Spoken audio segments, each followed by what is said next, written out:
ओम शांति। 9 जुलाई की वाणी है। ओम शांति। बाप दादा मधुबन प्रातः बोल रही।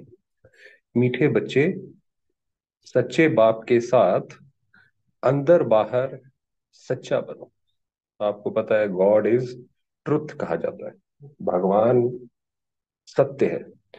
तो जितना, और उसको भोलेनाथ भी कहा जाता है, तो जितना भोलेपन से जैसे बाबा के साथ है, बाबा ने कहा वही अंदर बाहर सच्चा बनो, जो है बाबा को बताओ, तब ही देवता बन सकेंगे। तुम ब्राह्मण ही फरिश्ता सो देवता बनते हो। प्रश्न है, इस ज्ञान को सुनने व धारण करने का अधिकारी कौन हो सकता है? सुनते तो बहुत लोग हैं, मगर धारण भी हो। हम्म तो उसका अधिकारी कौन हो सकता है? जिसने ऑलराउंड पार्ट बजाया है, जिसने सबसे जास्ती भक्ति की है, जिसने अपने पुराने जन्मों में जितनी भक्ति की है, उस हिसाब से यहाँ पे उसको वही कर पाएगा। वही ज्ञान को धारण करने में बहुत तीखे जाएंगे। ऊंच पद भी वही पाएंगे। तुम बच्चों से कोई पूछते हैं, तुम शास्त्रों को नहीं मानते हो? तो बोलो, जितना हमने शास्त्र पढ़े हैं, भक्ति की है, उतना दुनिया में कोई नहीं करता। ये हमने सबसे ज्यादा की है। हमें अब भक्ति का फल मिला है, इसलिए अब भक्ति की दरकार। अब भक्ति की जरूरत नहीं है। जब स्वयं भगवान मिल गया तो भक्ति कब क्यों करेंगे? तो भगवान मिला तो यानी ज्ञान मिला। ओम शांति। बेहद का बाप बेहद के बच्चों को बैठ समझाते। सभी आत्माओं का बाप सभी आत्माओं को समझाते हैं, क्योंकि वह सर्व का सदगति दाता है। सबका सदगति करने वाला कौन है? कोई मनुष्य किसी की सदगति नहीं कर सकता, एक भगवान ही कर सकता है। जो भी आत्माएं हैं, जीव आत्माएं ही कहेंगे। शरीर नहीं तो आत्मा देख नहीं सकती। हम सारे ही जीव आत्माएं, ये शरीर है सबके पास। भल ड्रामा के प्लान अनुसार स्वर्ग की स्थापना बाप कर रहे हैं, परंतु बाप कहते हैं मैं स्वर्ग को देखता नहीं हूँ। जैसे माँ बाप होते हैं, वो बच्चे को खिलौना लाके दे दिया, अब माँ बाप थोड़ी खेलते हैं उस खिलौने से, वो तो बच्चे का हो गया, तो बच्चा खेलेगा उससे। तो उसी तरीके से स्वर्ग में बाबा नहीं आता है, बाबा देखता भी नहीं है, कि स्वर्ग को देखता नहीं हूँ। जिन्हों के लिए है वही देख सकते हैं। जैसे नियम है, तो बाबा उस नियम का पक्का है। तुमको पढ़ाकर फिर मैं तो कोई शरीर धारण करता ही नहीं हूं, तो बगैर शरीर देख कैसे सकूंगा? ऐसे नहीं जहां तहां मौजूद है, ऐसे नहीं हर जगह भगवान है, सब कुछ देखते हैं नहीं। बाप सिर्फ देखते हैं तुम बच्चों को, जिनको गुल गुल बनाकर याद की यात्रा सिखलाते हैं। योग अक्षर भक्ति का ज्ञान देने वाला एक ज्ञान का सागर है। तो बाबा ने कहा कि उनको गुलगुल बनाकर याद की यात्रा सिखलाते हैं, बाप सिर्फ तुम बच्चों को देखते हैं। युग अक्षर भक्ति का है, ज्ञान देने वाला एक ज्ञान का सागर है। उनको ही सतगुरु कहा जाता है। बाकी सब हैं गुरु, सतगुरु एक ही है। सच बोलने वाला, सचखंड स्थापन करने वाला वही है। तो ऐसी दुनिया बाबा स्थापन करते हैं, जहां पे राजा तो क्या, प्रजा में भी कोई झूठ नहीं बोलेगा। ऐसी सचखंड होगी वो। भारत सचखंड था, वहां सब देवी देवता निवास करते थे। तुम अभी मनुष्य से देवता बन रहे हो। ये कैसा होगा स्वर्ग, कि वहां पे देवी देवता जैसे विराजमान होंगे, और आसपास आप देखोगे हर जगह आपको देवता देवता ही दिखाई पड़ेंगी, देवियां ही दिखाई पड़ेंगी। कितना अच्छा स्वर्ग होगा वो। तुम अभी मनुष्य से देवता बन रहे हो, तो बच्चों को समझाते हैं सच्चे बाप के साथ अंदर बाहर सच्चा बनना। अधिकतर दुनिया में क्या होता है, वो भक्ति आएगा वो सब सच्चा हो जाएगा, ऐसा बात नहीं है। हाँ, जिसको अंदर असली शिव बाबा के प्रति ज्ञान, वो अंदर भी सच्चा बात। इसको पास नहीं ढूंढेगा, मनमानी सुन रहा है, मनमानी कर रहे, तो कहाँ से ज्ञान के जाएगा? क्योंकि कई सारे भाई बहन, या कई सारे भाई बहन क्या दुनिया में तो ये खासकर होता है कि वो मन में तो मैल रखते हैं, ऊपर से मीठा बोलते रहते हैं, ऊपर से। तो बाबा ने कहा वो नहीं करना है भाई, अंदर भी आप वैसे ही रखो, अंदर आप शुभ भावना रखोगे, है ना। अंदर आप अगर शुभ भावना रखोगे तो आपको कुछ छुपाने की जरूरत ही नहीं है। तो ऐसे बाबा ने कहा सच्चा बनना है, पहले तो कदम कदम पर झूठ ही था। भाई दुनिया में तो हर जगह झूठ है, हम भी पहले वो थे। वह सब छोड़ना पड़ेगा। अगर स्वर्ग में ऊंच पद पाना चाहते हो तो भल स्वर्ग में तो बहुत जाएंगे, परंतु बाप को जानकर भी विकर्मों का विनाश नहीं किया तो सजाएं खाकर हिसाब किताब चुकतू करना पड़ेगा।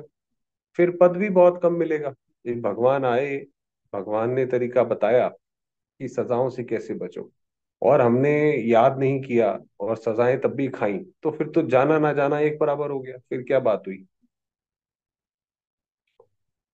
राजधानी स्थापन हो रही है पुरुषोत्तम संगम युग पर। राजधानी ना तो सतयुग में स्थापन हो सकती है ना कलयुग में, क्योंकि बाप सतयुग या कलयुग में नहीं आते। इस युग को कहा जाता है पुरुषोत्तम कल्याणकारी युग। इसमें ही बाप आकर सबका कल्याण करते हैं। कलयुग के बाद सतयुग आना है, इसलिए संगम युग भी जरूर चाहिए। बाप ने बताया है ये पतित पुरानी दुनिया है, गायन भी है दूर देश का रहने वाला, तो पराये देश में अपने बच्चे कहाँ से मिलेंगे। बाबा आज अभी नहीं आए। तो बाबा कह रहे हैं गायन भी है दूर देश का रहने वाला, आया देश पराए। तो बाबा जब पराये देश में आता है तो कहाँ से बच्चे मिलेंगे। पराये देश में फिर पराये बच्चे ही मिलते हैं। उन्हों को अच्छी रीति समझाते हैं मैं किसमें प्रवेश करता हूँ, अपना भी परिचय देते हैं, और जिसमें प्रवेश करता हूँ उनका भी समझाता हूँ कि ये तुम्हारा बहुत जन्मों के अंत का जन्म है। कितना क्लियर है। देखो बाबा जब ब्रह्मा बाबा के तन में आए, जैसे वो गीता में आता है कि हे अर्जुन तू अपने जन्मों को नहीं जानता है, मैं जानता हूँ, मैं बताता हूँ, ये तेरा अंत का भी अंत का जन्म है ना।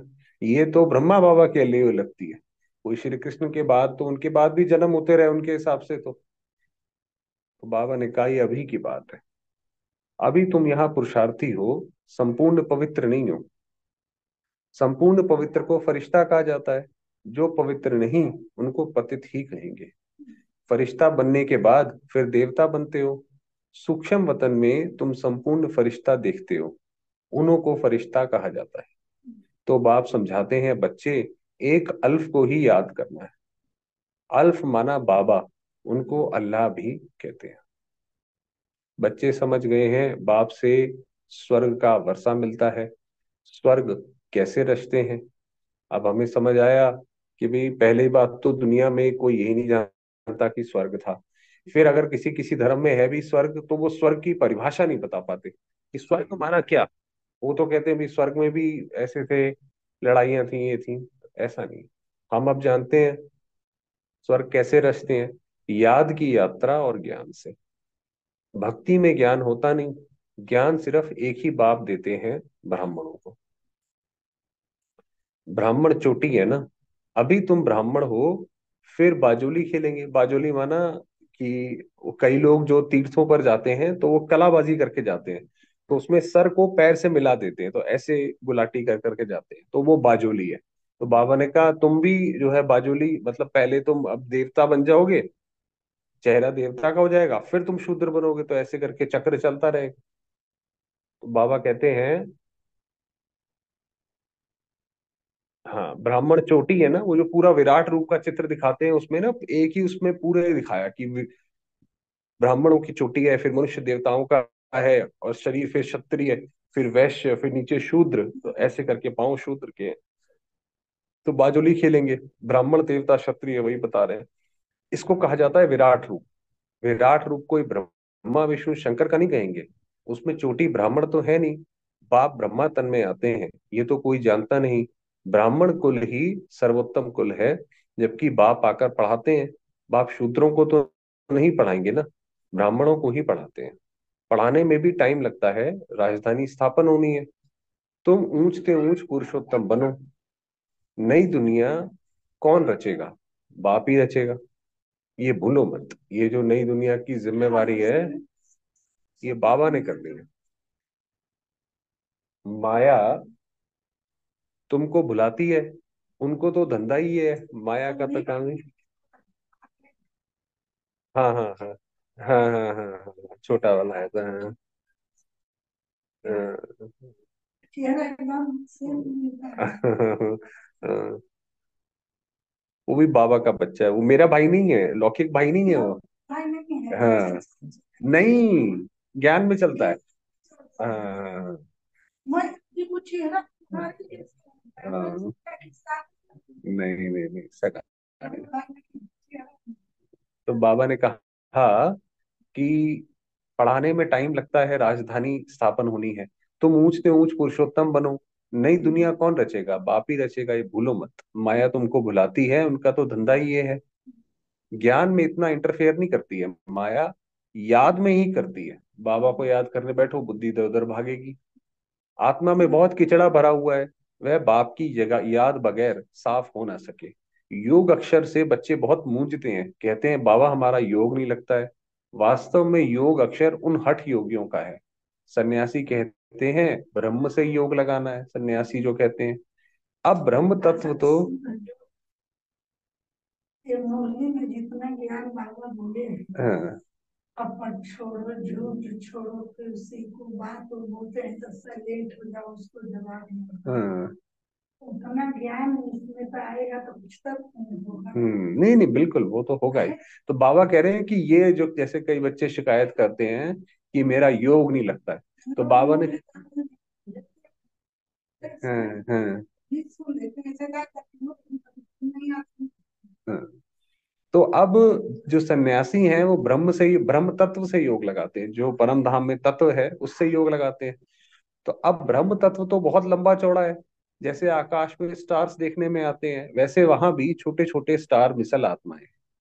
वह है आसमान से पार, परम धाम में तो बहुत छोटी सितारे की तरह आत्मा रहती है, जहां सूर्य चांद की रोशनी नहीं। तो देखो कितने छोटे छोटे रॉकेट तुम हो, जो यहाँ से उड़ते हो वहां पे पहुंच जाते हो, रॉकेट हो। तब बाबा कहते हैं पहले पहले आत्मा का ज्ञान देना चाहिए। वह तो एक भगवान ही दे सकते हैं। ऐसे नहीं सिर्फ भगवान को ही नहीं जानते, परंतु आत्मा को भी नहीं जानते। इतनी छोटी सी आत्मा में 84। मिनट 10 मिनट 5 मिनट ध्यान करके मन में 5 संकल्प लेके जो सो जाएगा कोई निकेरी भी सपन में आत्मा भी कहीं नहीं जाएगा। मैं देखती हूँ ना, नींद अच्छी आती है। नींद तो फिर क्या क्या होता है, छोटी सी ना, तो गाँव में जितना गाँव पहले लोग देखते, वो गाँव को वो देखते, सपना में वो देखते, कब पाएंगे जितना भी चला कभी नहीं दिखाई पड़ता है। हाँ इसीलिए मैं सोचती हूँ। हाँ, तो इतनी छोटी सी, अच्छा, इतनी छोटी सी आत्मा में 84 के चक्र का विनाशी पार्ट भरा हुआ है। इनको ही कुदरत, ये जो आत्मा में इतना पूरा पार्ट भरा है कि वो चलाती रहती है, तो बाबा ने कहा ये कुदरत है, और कुछ नहीं कह सकते हैं। आत्मा 84 का चक्र लगाती रहती है, हर 5,000 वर्ष बाद ये चक्र फिरता ही रहता है। ये ड्रामा में नूंद है। दुनिया विनाशी है, कभी विनाश को नहीं पाती है। वो लोग दिखाते हैं बड़ी प्रलय होती है, वो दिखाते हैं भाई पूरा प्रलय हो गया, जलमय हो गया। फिर श्री कृष्ण अंगूठा चूसता हुआ पीपल के पत्ते पर आता है। परंतु ऐसे कोई होता थोड़ी है कि ये थोड़ी कि प्रलय हो गई और एक छोटा सा बच्चा आ रहा है पीपल के पत्ते पर। हाँ, ये तो बेकायदे है कि छोटा बच्चा कहाँ से आया, माँ बाप होंगे, सब होंगे तब आएगा ना। महाप्रलय कभी होती नहीं, ऐसा नहीं कि पूरी जलमय हो जाए, वो नहीं होगा। एक धर्म की स्थापना और अनेक धर्मों का विनाश चलता ही रहता है। सारे धर्म हट गए तो एक धर्म आ गया। इस समय मुख्य 3 धर्म है। ये तो ऑस्पिशियस संगम युग है, माना ये बहुत ही कल्याणकारी शुभ युग है। पुरानी दुनिया और नई दुनिया में रात दिन का फर्क है। कल नई दुनिया थी, आज पुरानी है। ये आज और कल की बात है। कल की दुनिया में क्या था, क्या ये तुम समझ सकते हो? जो जिस धर्म का है उस धर्म की ही स्थापना करते हैं। वो तो सिर्फ एक आते हैं, बहुत नहीं होते हैं। फिर धीरे धीरे वृद्धि होती है। बाप कहते हैं तुम बच्चों को कोई तकलीफ नहीं देता हूँ। बच्चों को तकलीफ कैसे देंगे, अभी बाबा को थोड़ी अच्छा लगेगा कि हमें तकलीफ दे। मोस्ट बेलेवेड बाप है ना, सबसे प्यारा बाप है। कहते हैं मैं तुम्हारा सदगति दाता, दुख हरता सुख करता हूँ। याद भी मुझ एक को करते हो। भक्ति मार्ग में क्या कर दिया है कितनी गालियां मुझे देते हैं भक्ति मार्ग में ना। एक तो भगवान की लीलाएं भी अलग अलग बना दी कि जैसे मनुष्य करता है वो करते गए, और फिर ये भी बोल दिया ठिक्कर बित्तर में हर जगह। कहते हैं गॉड इज वन, सृष्टि का चक्र भी एक ही है। ऐसे नहीं आकाश में कोई दुनिया है, आकाश में स्टार्स हैं, दुनिया और कहीं नहीं है, बस यहीं पे ही है। मनुष्य तो समझते हैं एक स्टार में सृष्टि है, नीचे भी दुनिया है। ये सब है भक्ति मार्ग की बातें। ऊंच ते ऊंच भगवान एक है। कहते भी हैं सारी सृष्टि की आत्माएं तुम्हारे में पिरोई हुई हैं। जब ये जैसे माला है तो सारी आत्माएं जो हम बाबा के आसपास रहती हैं, वो जैसे समझो एक माला की तरह रहती हैं, ऐसे है। उनको बेहद की रुद्रमाला भी कह सकते हैं, तो वो रुद्रमाला है। रुद्रमाला में तो सारे आत्माएं आ जाती हैं, सूत्र में बांधी हुई है। गाते हैं परंतु समझते कुछ नहीं है। बाप आकर समझाते हैं बच्चे, मैं तुमको जरा भी तकलीफ नहीं देता। ये भी बताया है जिन्होंने पहले पहले भक्ति की है वही ज्ञान में तीखे जाएंगे। जिसने भक्ति का फल ज्ञान मिला है ना, हमने भी भक्ति करी है, तो बाबा ने कहा जिसने जितनी भक्ति करी है उतना उसको ये ज्ञान समझ आएगा, बाबा से सुख अनुभव होगा। तो हम्म वही ज्ञान में तीखे जाएंगे। भक्ति जास्ती की है तो फल भी उनको जास्ती मिलना चाहिए। कहते हैं भक्ति का फल भगवान देते हैं, वह है ज्ञान का सागर। तो जरूर ज्ञान से ही फल देंगे भाई। भगवान आएगा तो सबसे पहले तो ज्ञान देगा कि भाई, हाँ सबसे पहले तो ये बताएगा कि मैं कौन हूँ भाई। हमें वरना पता ही नहीं पड़ेगा कि ये भगवान आए, देवता आए, कौन आए, फरिश्ता आया। तो सबसे पहले भगवान ज्ञान देगा। भक्ति जास्ती की है तो फल भी उनको जास्ती मिलना चाहिए। कहते हैं भक्ति का फल भगवान देते हैं, वह है ज्ञान का सागर। तो जरूर ज्ञान से ही फल देंगे। भक्ति के फल का किसको भी पता नहीं है कि भक्ति का फल होता क्या है। भाई तुम भगवान की भक्ति कर रहे हो, यहाँ गए वहां गए वैष्णो देवी गए, उसका फल क्या मिलेगा? उसका फल ये कि भगवान ज्ञान देगा। भक्ति का फल है ज्ञान, जिससे स्वर्ग का वर्षा सुख मिलता है। तो फल देते हैं अर्थात नर्कवासी से स्वर्गवासी बनाते हैं एक बाप। रावण का भी किसको पता नहीं है। कहते भी हैं यह पुरानी दुनिया है। कब से पुरानी है वह भी हिसाब नहीं लगा सकते हैं। हाँ, हाँ, हाँ, चलेंगे। तो बाप है मनुष्य सृष्टि रूपी झाड़ का बीज रूप। ये पूरा जैसे हर चीज पेड़ के रूप में निकलती है, तो ये जो पूरी सृष्टि है ये झाड़ है, कल्प वृक्ष है। उसका बीज जो है वो बाबा है। सत्य है, वह कभी विनाश नहीं होता। इनको उल्टा झाड़ कहते हैं। बाप ऊपर में है, आत्माएं बाप को ऊपर देख बुलाती हैं। शरीर को तो नहीं बुला सकता। आत्मा हर एक ऐसी याद करता ना, हे भगवान ऐसे ऊपर की तरफ हाथ जाता है। तो आत्मा तो एक शरीर से निकल दूसरे में चली जाती है। आत्मा ना घटती ना बढ़ती, ना कभी मृत्यु को पाती। ये खेल बना हुआ है, ये तो एक खेल है। आत्मा एक शरीर दूसरा शरीर लेती चली जाती है, बना हुआ है। सारे खेल के आदि मध्य अंत का राज आपने बताया है। आस्तिक भी बनाया है। ये भी बताया कि लक्ष्मी नारायण में ये ज्ञान नहीं है। वहां तो आस्तिक नास्तिक का पता ही नहीं रहता है। वहां पे ये शब्द नहीं है कि आप आस्तिक हो कि नास्तिक हो। वो सारे ही भगवान को मानते, तो ये शब्द ही नहीं आया है आस्तिक नास्तिक का। इस समय बाप ही अर्थ समझाते हैं। नास्तिक उनको कहा जाता है जो ना बाप को, ना रचना के आदि मध्य अंत को, ना ड्यूरेशन को जानते हैं। जो जो ये जानते ही नहीं है वो नास्तिक है। इस समय तुम आस्तिक बने हो, वहां ये बातें नहीं, खेल है ना। जो बात एक सेकंड में होती है वह फिर दूसरे सेकंड में नहीं होती है। ये खेल ऐसा बना हुआ है कि इसमें हर एक सेकंड अलग अलग है। एक सेकंड हो गया, दूसरा सेकंड दोबारा नहीं होगा। ड्रामा में टिक टिक होती रहती है, जैसे घड़ी होती है ना, टिक टिक करती रहती है। जो पास्ट हुआ चक्र फिरता रहेगा। जैसे बाइस्कोप होता है, जैसे फिल्म होती है ना, मूवी होती है, तो उसमें टिक टिक होती रहती है। 2 घंटे या 3 घंटे बाद फिर वही बायोस्कोप हूबहू रिपीट होगा। वही एक पिक्चर आपने देखी, वो 2 घंटे 3 घंटे चली। अब उसके बाद दोबारा से वो प्ले करोगे, फिर दोबारा वैसी ही चलेगी। तो ये इसी तरीके से ये ड्रामा जो है ये लगातार, पिक्चर जो है इसमें चल रही है, लगातार चल रही है। मकान आदि तोड़ डालते हैं, फिर देखेंगे बना हुआ है, वही हूबहू रिपीट होता है। इसमें मूंझने की बात नहीं, इसमें कोई कंफ्यूजन की बात नहीं है। मुख्य बात है आत्माओं का बाप परमात्मा है। आत्माएं परमात्मा अलग रहे बहुकाल। हम बहुत समय बाबा से अलग रहे हैं। अलग होती है यहाँ, आती है पाठ बजाने। हम आत्मा बाबा से अलग होती हैं, फिर यहाँ आती हैं पाठ बजाने। तुम पूरे 5,000 वर्ष अलग रहे हो। तुम मीठे बच्चों को ऑल राउंड पार्ट मिला है, इसलिए तुमको ही समझाते हैं। ज्ञान के भी तुम अधिकारी हो। सबसे जास्ती भक्ति जिसने की है, ज्ञान में भी वही तीखे जाएंगे, पद भी ऊंच पाएंगे। पहले पहले एक शिव बाबा की भक्ति होती है, फिर देवताओं की, फिर 5 तत्वों की भी भक्ति करते हैं। पहले शिव बाबा की भक्ति करी हमने, उसके बाद देवताओं की करी, लक्ष्मी नारायण कृष्ण राम, और उसके बाद फिर तत्वों की, ये अग्नि जल और सूर्य, इन सब की करी। हाँ, तो व्यभिचारी बन जाते हैं। व्यभिचारी माना सबकी करने लग जाते हैं कि भाई हर एक की पूजा कर लो, पता नहीं क्या काम आ जाए। तो अभी बेहद का बाप तुमको बेहद में ले जाते हैं, वह फिर बेहद के भक्ति के ज्ञान अज्ञान में ले जाते हैं। जो दुनिया में है वो तो हर चीज का अज्ञान, भाई इसको भी हाथ जोड़ो, इसको भी हाथ जोड़ो। अब बाप तुम बच्चों को समझाते हैं, अपने को आत्मा समझ, मुझ एक बाप को याद करो। फिर भी यहाँ से बाहर जाने से माया बुला देती है। जैसे गर्भ में पश्चाताप करते हैं, जब गर्भ से आत्मा निकलती है, बच्चा निकलता है, तो पश्चाताप करके निकलता है कि अब मैं आगे से कुछ ऐसा नहीं करूंगा। तो पश्चाताप करते हैं, हम ऐसे नहीं करेंगे। बाहर आने से भूल जाते हैं। बाहर आने से कहता है वहां वहां, रोता है ना बच्चा, वहां वहां, मतलब वहां की वहां रही। तो जैसे शुरू हो जाता है।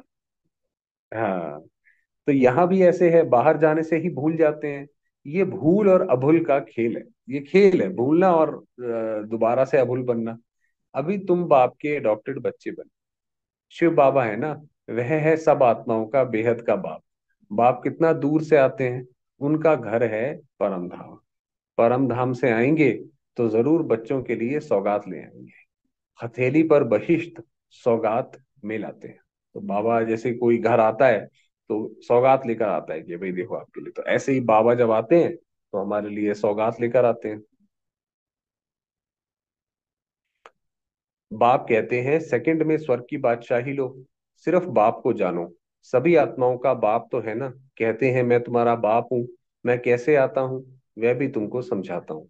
मुझे रथ तो जरूर चाहिए। कौन सा रथ? कोई महात्मा का तो नहीं ले सकते हैं। मनुष्य कहते हैं तुम ब्रह्मा को भगवान, ब्रह्मा को देवता कहते हो। तुम, वो कहते हैं भी तुम ब्रह्मा को मानते हो। अरे, हम कहाँ कहते हैं झाड़ के ऊपर एकदम अंत में खड़े हैं, जबकि झाड़ सारा तमो प्रधान है, वो बिल्कुल आखिर में खड़े हैं ब्रह्मा बाबा। तो ब्रह्मा भी वहां खड़ा है। तो बहुत जन्मों के अंत का जन्म हुआ ना। बाबा खुद कहते हैं मेरे बहुत जन्मों के अंत के जन्म में जब वानप्रस्थ अवस्था होती है, तब बाप आए हैं। जो आकर धंधा आदि छुड़ाया। भाई ब्रह्मा बाबा तो अपना काम धंधा करते थे, व्यापारी थे, तो वो सब छुड़ा दिया। 60 वर्ष के बाद मनुष्य भक्ति करते हैं भगवान से मिलने के लिए। बाप कहते हैं तुम सब मनुष्य मत पर थे, अभी बाबा तुमको श्रीमत दे रहे हैं। शास्त्र लिखने वाले भी मनुष्य हैं। देवताएं भी, देवताएं तो लिखते नहीं ना पढ़ते हैं। सतयुग में शास्त्र होते नहीं, भक्ति ही नहीं। सतयुग में मंदिर और ये शास्त्र, ये सब नहीं होगा, भक्ति नहीं होगी। शास्त्रों में सब कर्म कांड लिखा हुआ है, यहाँ वह बात है नहीं। तुम देखते हो बाबा ज्ञान देते हैं।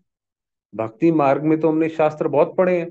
कोई पूछे तुम वेदों शास्त्रों आदि को नहीं मानते हो, तो बोलो जो भी मनुष्य मात्र हैं उनसे ज्यादा हम मानते हैं। भाई धर्म कोई मानने की बात नहीं है, वो तो चलने की बात है।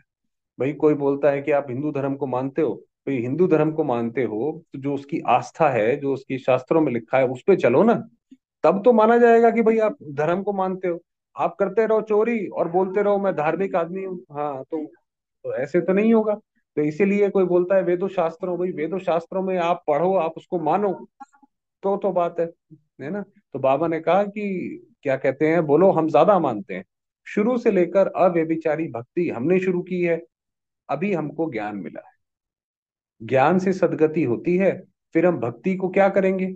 बाप कहते हैं बच्चे, hear no evil, see no evil, ना बुरा सुनो ना बुरा देखो। तो बाप कितना सिंपल रीति समझाते हैं।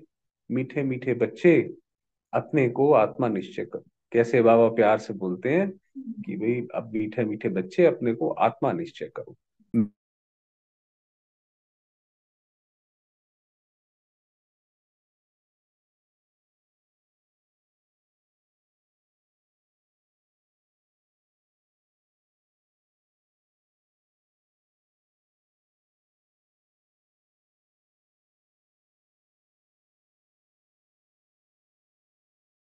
मीठे सिकी लदे बच्चों प्रति।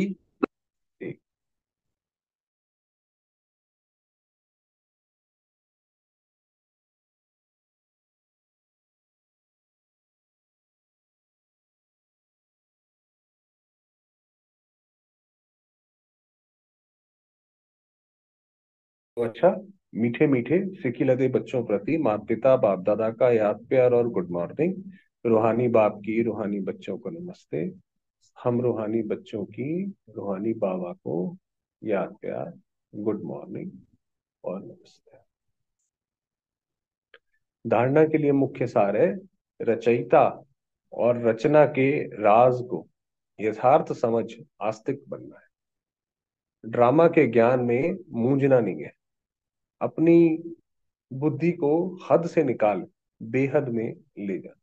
अपनी बुद्धि को हद से निकाल, माना कि अपने आप को आत्मा देखो, दूसरे को भी आत्मा देखो। और कैसे हम निराकारी झाड़ में हम सारी की सारी आत्माएं रहते थे, एकदम प्यार से शांति से, बेहद में ले जाओ। दूसरा है, सूक्ष्म वतनवासी फरिश्ता बनने के लिए संपूर्ण पवित्र बनना है। हम सूक्ष्म वतन में जैसे ब्रह्मा बाबा रह रहे हैं, तो वहां पे तो संपूर्ण फरिश्ता, तो हमें भी वो संपूर्ण फरिश्ता बनना है।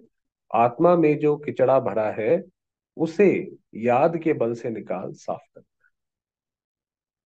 वरदान दिया, ईश्वरीय रस का अनुभव कर। ये जो हम ज्ञान सुनते हैं, बाबा को याद करते हैं या सेवा करते हैं, तो उसमें ईश्वरीय रस आता है ना, मन को अंदर जैसे ठंडक पहुंचती है। तो ईश्वरीय रस का अनुभव कर, एक रस स्थिति में स्थित रहने वाली श्रेष्ठ आत्मा। तो उसी रस में टिके रहो, अपने मन को उसी रस में टिकाओ और कहीं पे नहीं टिकाओ। जो बच्चे जो बच्चे ईश्वरीय रस का अनुभव कर लेते हैं, उनको दुनिया के सब रस फीके लगते हैं। जब एक बार ये रस आ गया, फिर दुनिया का नहीं कोई अच्छा लगेगा। जब है ही एक रस मीठा, तो एक ही तरफ अटेंशन जाएगा ना, सहज ही एक तरफ मन लग जाता है, मेहनत नहीं लगती है। बाप का स्नेह, बाप की मदद, बाप का साथ, बाप द्वारा सर्व प्राप्तियां सहज एक रस स्थिति बना देती है। एक बाप का स्नेह, दूसरी बाप की मदद कि बाबा ने मेरी कैसे कैसे मदद करी है, बाप का साथ कि क्या मतलब है बाबा के साथ का, और बाप द्वारा सर्व प्राप्तियां सहज एक रस स्थिति बना देती हैं। ऐसी एक रस स्थिति में स्थित रहने वाली आत्माएं ही श्रेष्ठ। स्लोगन दिया, किचड़े को समाप्त कर, किचड़े को समाकर रतन देना है। भाई आपसे कोई बात कर रहा है, इधर की बात उधर की बात, आप उसको अपने अंदर संभालो और उसको रत्न दे दो, ज्ञान की कोई बात सुना दो। तो किचड़े को समाकर रत्न देना ही मास्टर सागर बनना है। जैसे बाबा सागर है, तो हम बन जाएंगे मास्टर सागर। हमें किसी की उसमें नहीं जाना है, हमें किचड़े में नहीं जाना। हाँ, मैं मास्टर सर्वशक्तिवान हूँ। हाँ, तो बाबा ने कहा वो आप बन जाओगे। ओम शांति। 5 मिनट बाबा को याद करो।